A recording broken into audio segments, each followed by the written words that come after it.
উপরে ভিডিওটা আগে দেখেন। আমি তো আজকে বক্তৃতার জন্য সময় চাইনি। মাননীয় চিফ হুইপ, এই যে তালিকা দেন, প্রথমে ছাপানো, তারপরে হাতে লেখা, কিন্তু বক্তা তো পাওয়া যায় না। বাবর সাহেবের সাথে আমার মনে হয় মাননীয় হুইপ আমাদের নুরুদ্দিন সাহেব কথা বলেছেন, তারপর তার নামটা দেওয়া হয়েছে এবং কথা বলেই নামটা দিয়েছি। এই কথাটা সঠিক না। আমি মাননীয় হুইপ জনাব নুরুদ্দিন অপুর সাথে আমার এই ব্যাপারে কোনো কথাই হয় নাই। এটা বাবর সাহেব, ভুলে গেলে চলবে না। একটা সময় বাংলাদেশের স্বরাষ্ট্র প্রতিমন্ত্রী ছিলেন।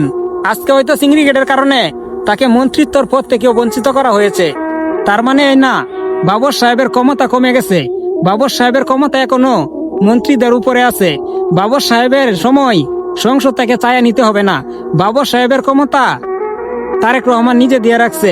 এখনো ক্ষমতার দিক দিয়ে দেখতে গেলে প্রধানমন্ত্রীর পরে সিটিআই বাবর সাহেব পাবে। বিশ্বাস না হইলে কমেন্ট বক্স চেক করেন পাবলিক কি বলে।